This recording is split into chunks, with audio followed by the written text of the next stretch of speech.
is going on, everyone? Welcome to Birds of the Round Table. Eagles preseason talk continues. We are reacting to Eagles versus Bengals. Looking ahead to Eagles versus Browns this Saturday night. Joining us, David at PHL Eagle News. What's going on, David?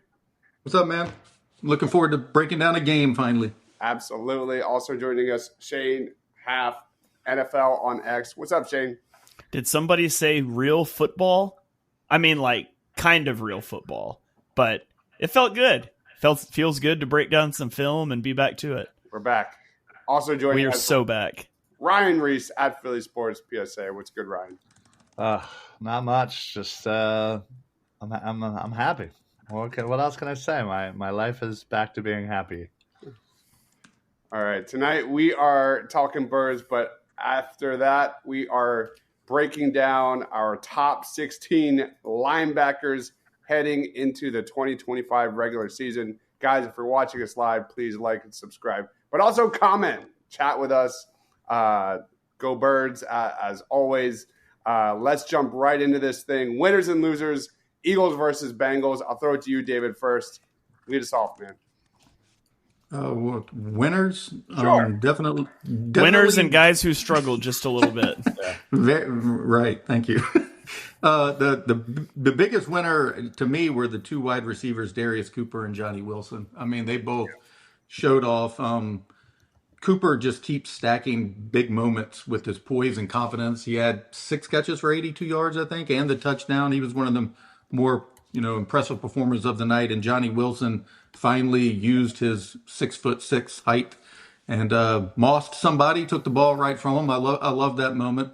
Caught all 3 targets for 73 yards, and I think they had the biggest night. And I think to a lesser degree, Aeneas Smith probably helped himself out, and he might have made Avery expendable on that roster. Yeah, Darius Cooper was also one of my top winners. The way he got his yards was so damn impressive. His releases, his route running, his ability to snatch the ball out of the air, top to bottom. He has to be arguably the biggest winner as a guy that has shown up at camp and delivered and actually put it into preseason game performance. So we heard about it during camp, but I've never seen him coming out of a small school. And now,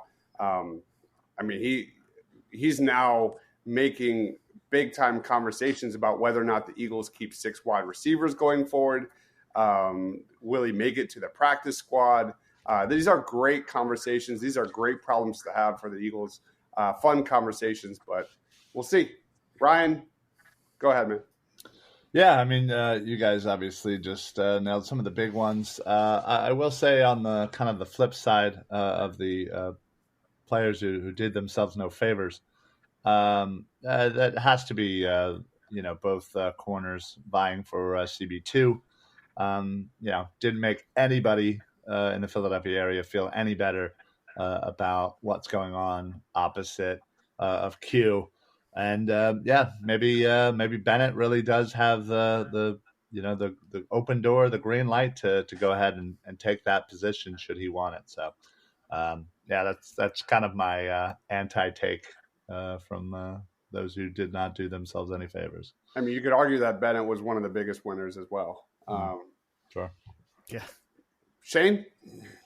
A.J. Dillon is my big winner. Yeah. I thought A.J. Dillon looked healthy. I thought he looked, for a guy his size, at least fleet on his feet. And he also was used in the passing game. So 5 carries for 27 yards. He had 3 catches for 27 yards. I think based on what we saw in that game, there is no doubt he should be the running back 2 for the Eagles going into the season. I wasn't very impressed with Will Shipley, the long run aside, but I wasn't really that impressed with Shipley, but I was really impressed with A.J. Dillon. So I left the game feeling a lot better about running back 2. And then I also have a big loser from this game. And this is one that I think David will even agree with and say is a loser. He can let me know afterwards, but it's the Green Bay Packers. Whine all season about the tush push. And how does the Eagles' first touchdown of the preseason come? It's got to be the tush push. So big shout out to the loser Green Bay Packers for trying, failing, but raising awareness about the tush push. So, David, do you agree? Would you call them a loser? Yeah, 100% cosign on that. We did it. We did it, boys. David finally said something negative. And if I can mention one other guy who struggled a little bit, I think Kyle McCord may have caused himself to end up on the practice squad. I mean, he hasn't popped in camp. Yeah. He was 1 for 5 with the pick. You can chalk it up as experience. The box score isn't going to impress anybody. The reps might matter, but DTR, I think all of us to some degree were really excited about him during the draft process and the thoughts that he could be an Eagle with a late round pick when he came out in the draft. And the fact that he's here, he's mobile. He looked like he controlled the offense. He had good tempo. And I thought that he looked, outstandingly better than McCord did. And also a little shout out to Drew Kendall, who he played really well manning center. I mean, the offense moved smoothly with him in there. And I was very impressed with the way he conducted himself and, the way the offense moved with him running that, because that's not an easy thing to do. So that was pretty impressive. I'd like to throw it out there. I also was impressed with the interior defensive line. That was a bit of a concern heading into this offseason, especially they didn't really address that at the top of the draft like a lot of us expected with Derek Harmon and such. But guys like Ty Robinson getting a sack, I thought he looked pretty solid against the run. And Gabe Hall, I mean, he's got to be a guy that's right up there with Darius Cooper as maybe has locked himself in for this 53-man roster. I think both are athletic. Both are looking like they're going to be major pieces of this rotation. So for me, Gabe Hall, Ty Robinson, I came into this offseason as a little bit questionable about the youth on the defensive line. Yes, it's one preseason game, but I'm excited to see what that looks like against the Browns. Any other winners and losers from the Bengals game? Yeah, I'll add a few to the players who struggled a little bit. Miles Hinton and Holland Pierce again didn't do so great. So Debbie and Ryan. If I could add to what Dodds was saying about the interior defensive line, I mean, they must have been showing this all through camp as well, because to trade Thomas Booker the way they did from a position of depth to add to a clearly what they perceive as a position of weakness to bring in Bennett kind of showed you their thoughts on the situation as well. Yeah, for sure. Anybody have any other winners and losers? Patrick Johnson with the best hands on the team. Yeah. Yeah, for real. How many dropped interceptions were there? Wild. What's going on, Little G? Thanks for joining. What's going on, Jack? What's going on, Pat? Thanks, everyone, for joining. Any other losers? Smile Munden really struggled with tackling. Yeah, I'd love to hear Shane's thoughts on Sidney Brown. He's just never going to survive a season. You can't play that. Like I was watching my son hadn't gone to bed. We let him watch the first half of the game, and then they were like kind of upset about going to bed. I was like, trust me, there's not going to be much worth watching in the second half. It'll be fine. I'll let you watch it tomorrow if you want to. And of course they didn't want to, but he saw the Sidney Brown hit and he was like, wow. And I was like, that's such a bad hit. Like, he's never going to survive a season that way. And it was like 2 seconds later, the camera cuts to him holding his shoulder. And it's just like, it's just not tenable. He's got to stop playing so recklessly. And you can't I want to see him fly downhill. I just need to see him play smarter at the point of contact. And that hasn't happened yet. And it's going to be a struggle for him to stay on the field until it does. Yep. We got our first taste of Jahad Campbell. Anybody have quick thoughts on Campbell and the roughly 10 or so snaps he got against the Bengals?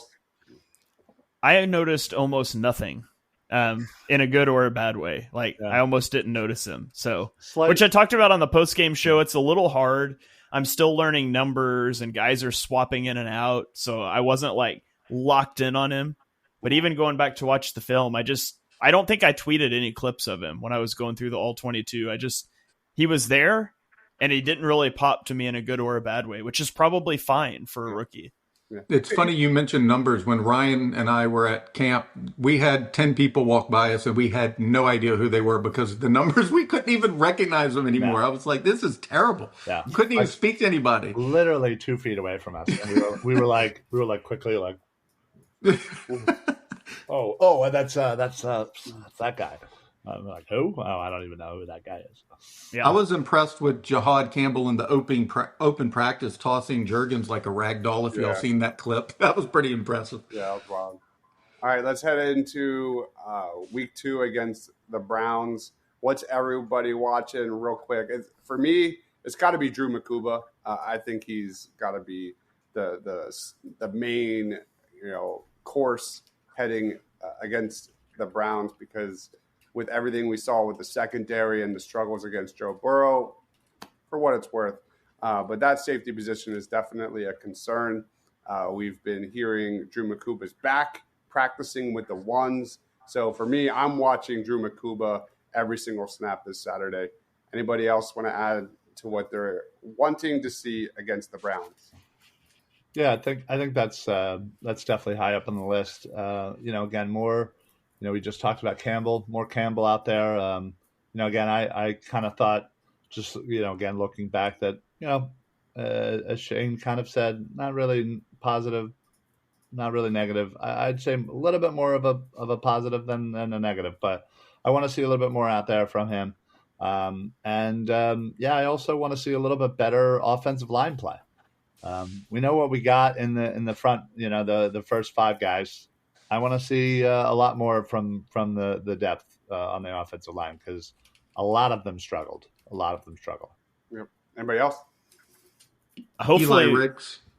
Yeah. I was going to say, hopefully Tanner McKee, because I'm not sure I can do a full game of DTR and Kyle McCord. We didn't even talk about Tanner McKee.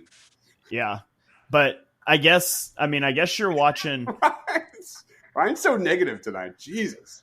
I guess you're watching Matt Pryor, Trevor Keegan, because there's the potential one of those guys is going to be playing left guard for you for a few weeks into the regular season. I know they're saying that Dickerson's eyeing like the week 1, the opener return, but you never know. So I'll be keeping an eye on the interior O-line depth and kind of what's going on there.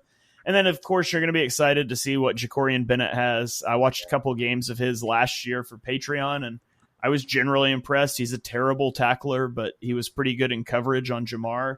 And I'm not out on Ringo. Jamar is a tough draw, and the Eagles were doing some funky stuff on defense they're not going to do. So I am, however, pretty much all the way out on Adoree Jackson. Wow. So Keely Ringo or Jacorian Bennett really needs to step up. Yeah, I agree with most of that. I think Eli Ricks might actually take Adoree's spot on the 53-man roster. I think he's coming for it. He's looked a lot better in camp than Adoree did, in my opinion. So I'd be a little surprised at this point if he doesn't end up taking that spot. But yeah, Bennett is the guy to watch, and I think Toth started with the ones today, taking Landon's spot at guard. That doesn't mean much. They could be moving people around. And to Shane's point about Ringo, like Fangio said, they're never going to do zero coverage against Jamar Chase in a game. That's never happening. The worst part about that play was that he just didn't hang back and make the tackle. Yeah. He didn't have to run past him like that. But I'm not out on Ringo either. It's one play, and how many people has Jamar Chase made look silly? Quite a few. Yeah. All right. Let's talk real quick about Landon Dickerson, who might be back for week 1. And what's everyone's option B if Landon Dickerson's unable to go week 1? How do you move around the offensive line? What would be kind of your go-to, Shane? I don't know. I'm not moving around the offensive line. I'm pretty much just putting in a new left guard. I'm probably leaving Tyler Steen at right guard, and between Toth and Keegan and Pryor, whoever they feel most comfortable with, I'll put him at left guard and try to make do for a couple of weeks or till whenever he gets back. And if you don't feel good about that for some reason, then maybe you look to free agency or a trade somewhere, or you look to waivers when you get there. But I think the Eagles, they pretty consistently invest into the trenches. And I mean, I think you feel fine as long as you don't have any more injuries on the O-line. Like, as long as you've got two really good tackles and a good center, you can sort of survive some stuff with your guards, at least in my opinion. So I'm not freaking out, but it would be nice to see one of those guys step up and play well. Yeah, my initial vibe was move Tyler Steen to left guard and then Matt Pryor right guard. Anybody else have any thoughts? I mean, I certainly heard that was certainly something that they're going to look into, but I just kind of look back to when Juergens went down, and then we had to move Lane and just we moved Landon into center, and then we had to get somebody to play left guard. It was just too many moving parts.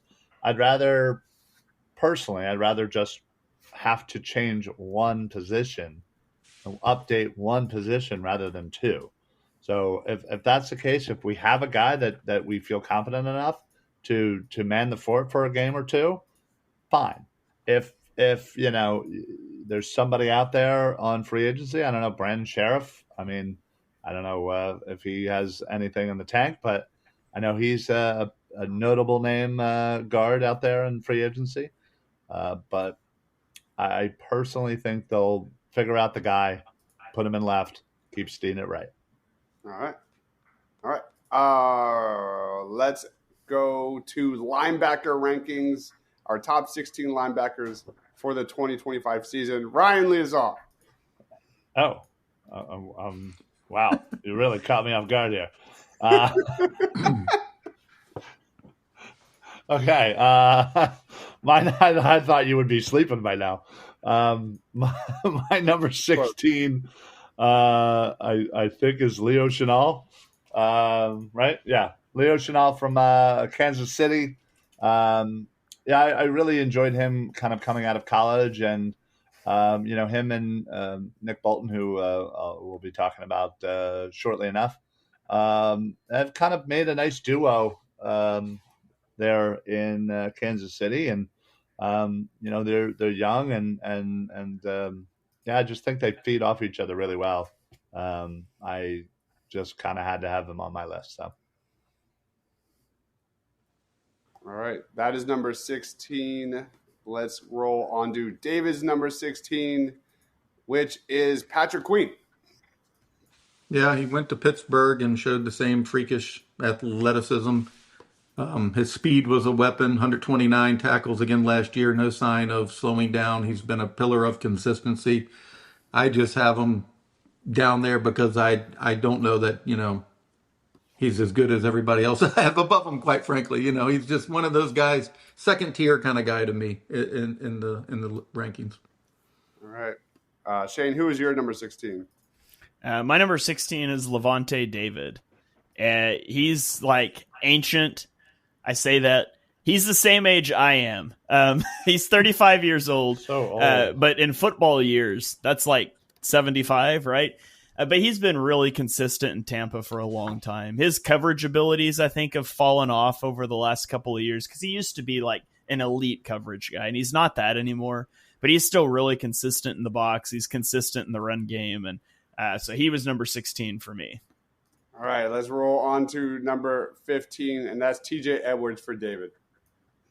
Yeah, quietly became one of the more steadier tacklers in the league. They lean on him. Chicago leans on him. 129 tackles, over 100, fourth year in a row.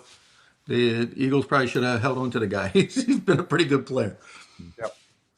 Made Ryan's rankings of, is that undrafted? Correct? Yeah. Top 5 undrafted selections from, or pickups from Howie Roseman. Heading to number 15 for Ryan, Blake Cashman.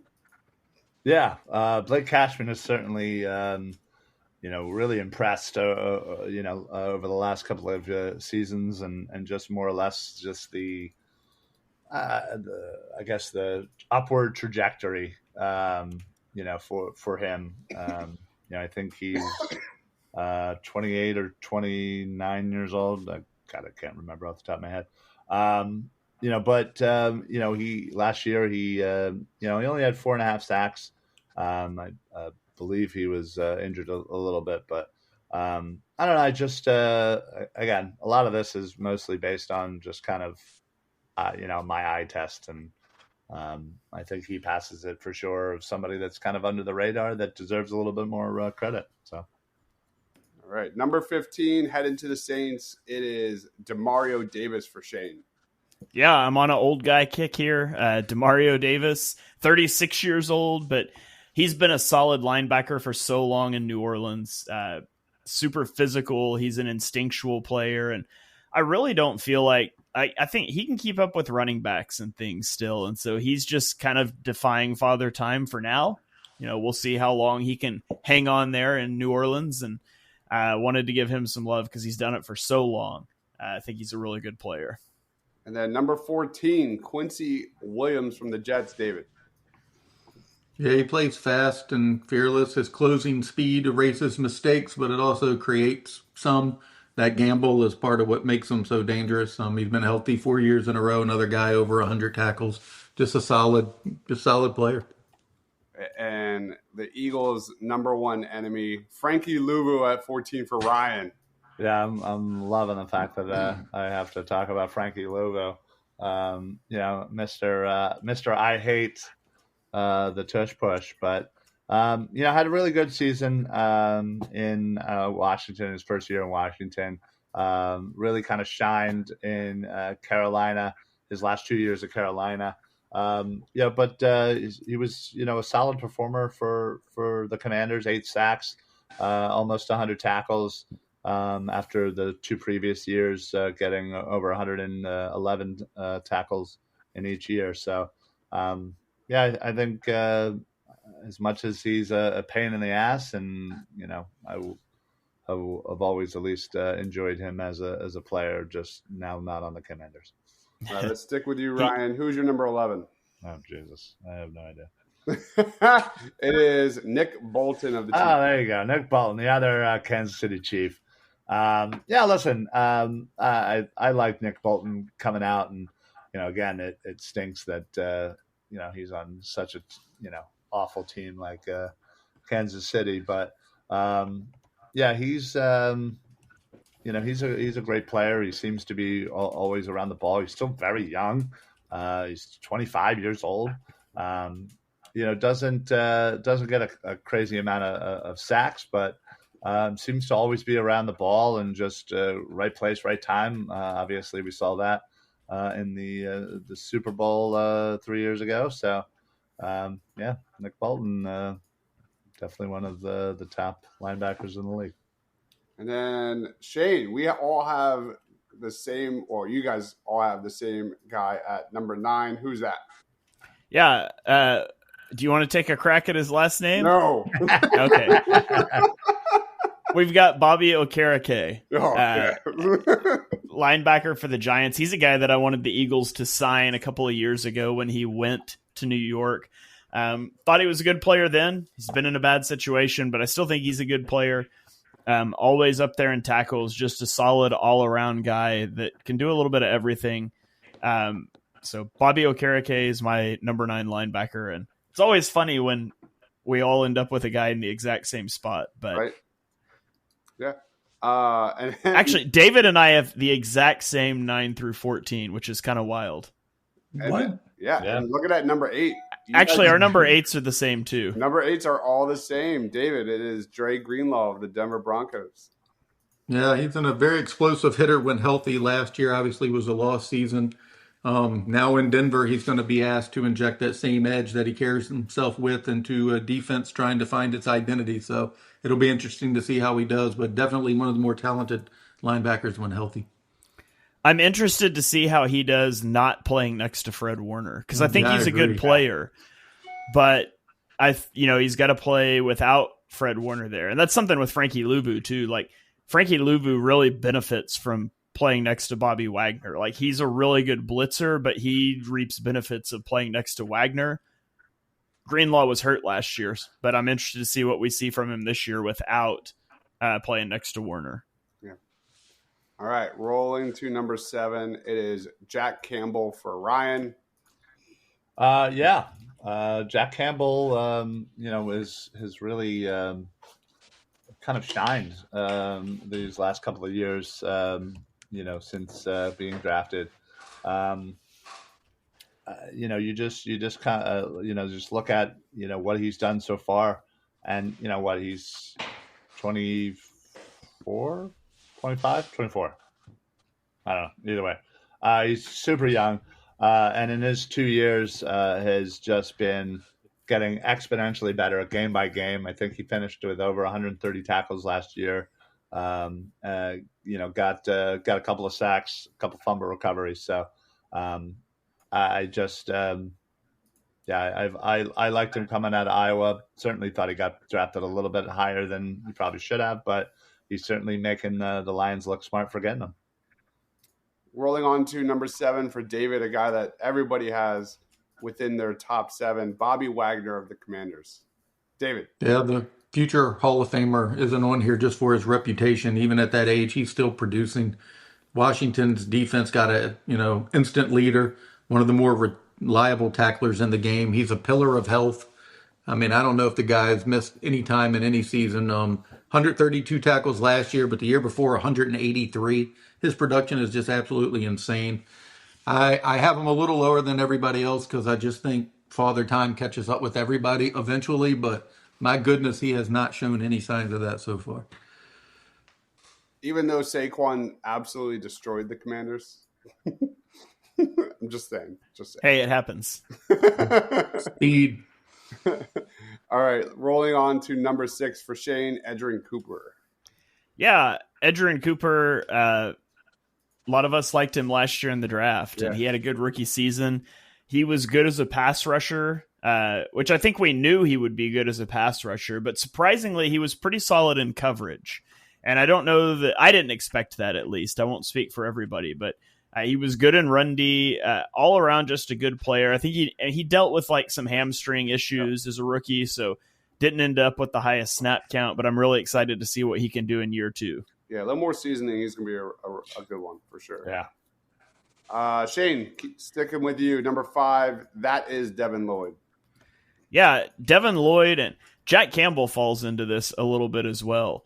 Both of these guys were bad as rookies, at least initially. Lloyd was just bad as a rookie. I think Jack Campbell figured it out some down the stretch his rookie season, but both of these guys, 2 or 3 years into their career are high up on these lists. And Lloyd's he's a good athlete. He's good in the run game. He's really come a long way since, that rookie season where I thought he was good in the draft, and I watched him play as a rookie, and I was like, man, I just missed it on him. And turns out I was right before I bailed out on my original thought, and then I became wrong. So Lloyd's top 5 linebacker in the league for me. So, David, it is number 3, Roquan Smith of the Ravens. Yeah, to continue what Shane was saying, I think year 3 seems to be the breakout year for linebackers in general. It just seems like that's just when the game just starts coming to them. But I have Smith here. He's the heartbeat of their defense. He plays, with the Fury, keeps racking up triple-digit tackles. I think he's in year 8, and he's just been a perfect fit there, back-to-back 150 tackle seasons. And he can add a little pass rushing juice when you call upon it. Not too frequently, but he gets a couple sacks a year. Yep. And then we get to number 2 for Ryan, Zach Bond. Yeah, Mr. Zach Bond. I had him this year, this high, just because, there's I don't know if I've ever seen a linebacker just kind of fit into a place, into a system as well as Zach Bond does with the Philadelphia Eagles.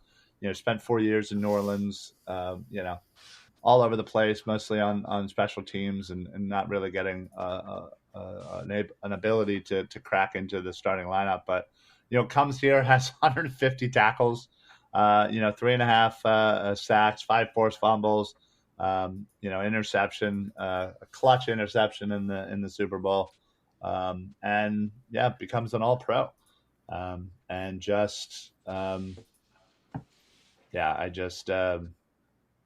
I'm very glad that we have him here.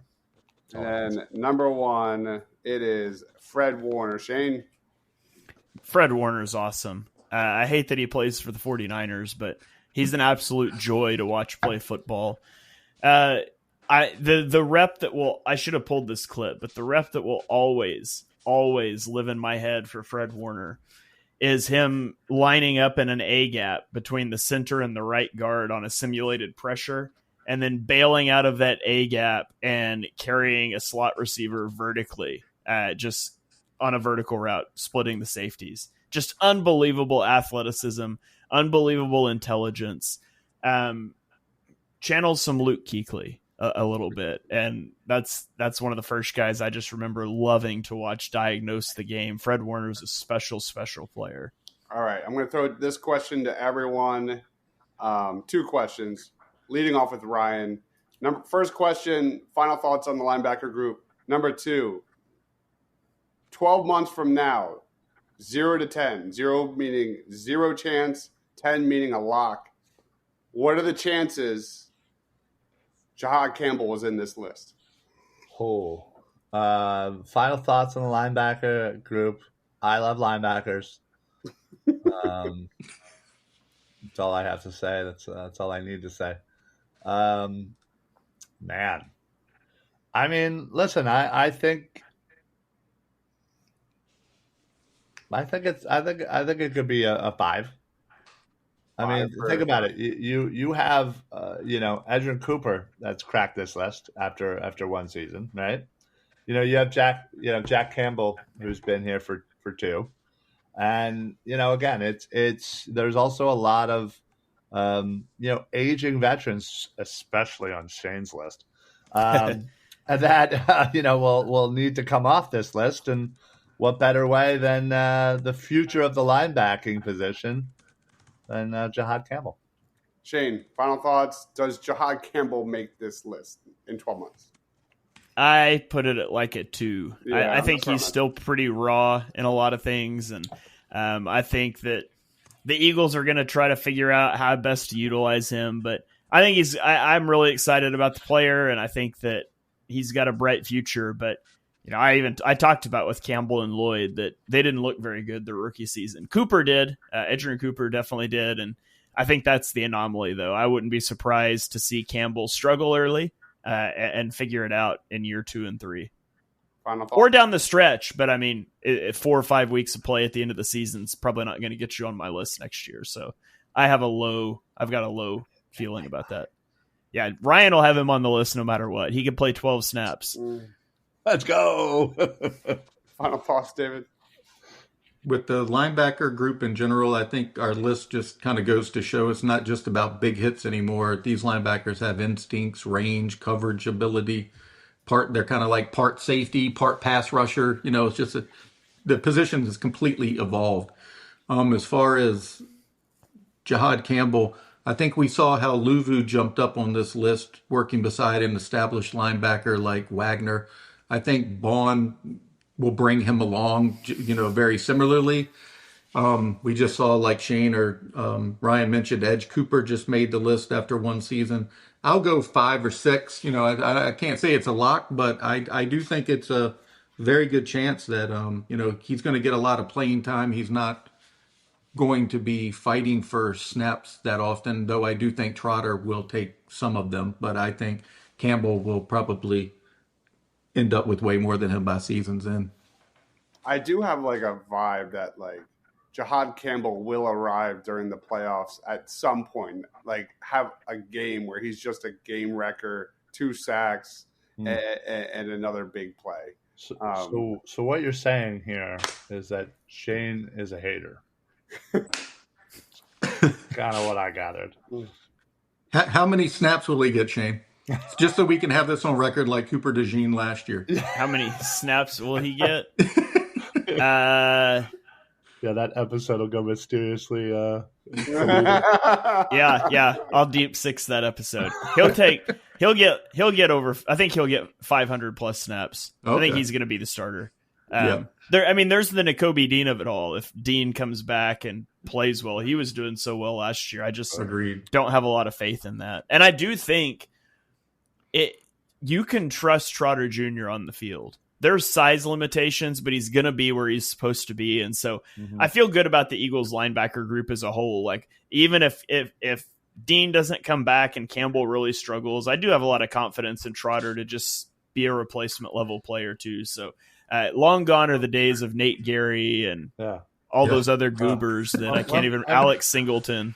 When was the last time before a season, because we certainly didn't think that last year, because we didn't know what we're getting with Zach Bond, and we had doubts on Dean. When was the last time you think any one of us thought, I'm pretty good on them damn linebackers? It's a great day. 2001, Trotter and Carlos Emmons. Yeah, probably. It was more recent than that for me, but it was probably like 2017, 2018 when they had Jordan Hicks still. I think they re-signed Jordan Hicks, but then he got hurt. Like he did every year. Yeah, but until he left Philly, and then he was the epitome of health the rest of his career. But yeah, that's what it was. In 2017 he played 7 games. 2018 he played 12 games, and then he left and had 4 straight seasons where he never missed a game. Yep. But I felt really good about Hicks and Bradham back in like 2016, 17. Was Bradham the Cabana boy guy? Was that same? Yeah. I sure didn't. All right, there it is. That is the top 16 linebackers in the NFL. To catch up on all of the preseason position rankings, check out the description below. They're all listed there with the link. Let's wrap up shop. David, final thoughts. Eagles versus Browns. Plugs, time's yours. Yeah, I'd pay attention more to the practices probably than the game at 1 o'clock on Saturday. I think those are going to be very, very competitive practices. I think Schwartz is going to screw around with Jalen Hurts quite a bit and show a little bit more than the average defensive coordinator. All right. Ryan, final thoughts? Yeah, it'll be nice getting down to the stadium on Saturday, taking my son as I usually do for his birthday. Nice. It'll be first time being down there since we annihilated the Washington Commanders with a 55 burger. Yeah, it'll be nice. Shane. Yeah, and it's good for football to be back. Johnny and I recorded a film review today. It's the first time we've got to do one of those since we went back and did a watch along for every snap of the Super Bowl. So that is in the podcast feed right now. You guys can go check that out. And we'll have lots of other great content coming your way on the Eagles Pinpool Network. So make sure you guys are subscribed wherever you get your podcasts.